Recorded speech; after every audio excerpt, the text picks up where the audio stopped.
বন্দরনগরী চট্টগ্রামের জনসভা শেষে ফেরার পথে কুমিল্লার ১৪ গ্রামে পথসভায় যোগ দেবেন বিএনপি চেয়ারম্যান।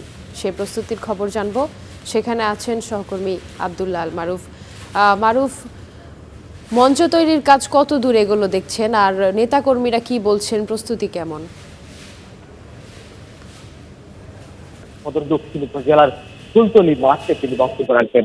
তারপর ঢাকামুখী পথে কিন্তু দাউদকান্দি এলাকায় বক্তব্য রাখবেন। বলা হয় যে দক্ষিণাঞ্চলের সবচেয়ে বড় বিএনপি দুর্গ বলা হয় যেটিকে দেশের কুমিল্লা অঞ্চলকে, সেই অঞ্চলের যে ভোটের সমীকরণ, এই যে মঞ্চ তৈরি হচ্ছে, সেই মঞ্চে বক্তব্যের মাধ্যমে কিন্তু মঞ্চ তৈরির মাধ্যমে বক্তব্যের মাধ্যমে তারেক রহমানের আগমনের মাধ্যমে এই যে ভোটের সমীকরণ সেটি কিন্তু পরিবর্তন হতে পারে।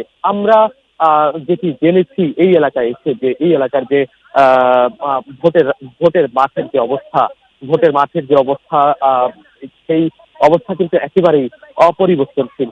এবং আমরা যেটি জানি যে এই এলাকায় যারা বিএনপি নেতাকর্মীরা রয়েছেন গত ৩-৪ দিন ধরে তাদের যে অক্লান্ত পরিশ্রম সেটি কিন্তু আমার সামনে দেখতে পাচ্ছেন মাঠ তৈরির মাধ্যমে।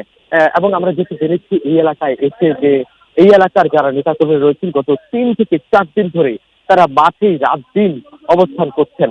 তারা বলছেন যে এই এলাকার যে ভোটের রাজনীতি, ভোটের যে অবস্থা সেটি একেবারেই ইতিবাচক হয়ে যাবে যখন তারেক রহমান কাল আসছেন এবং বক্তব্য রাখছেন।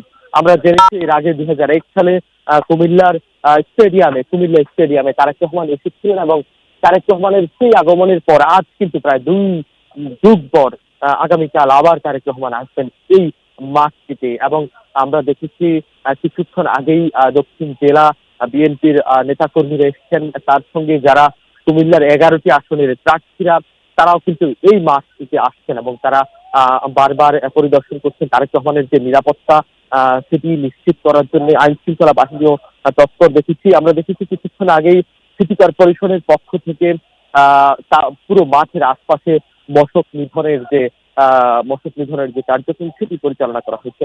আমরা যদি একটু দেখাতে চাই যে এই আমার পাশেই যে মঞ্চ তৈরি হচ্ছে, মঞ্চের পাশে বিএনপি নেতাকর্মীরা রয়েছেন, এবং তারা গত ২ দিন ধরেই এই মাঠের পাশেই অবস্থান করছেন, এবং তারা মাঠের থেকে নেতাকর্মীরা তাদের যে অবস্থান সেটি জানান দিচ্ছেন। এবং আমরা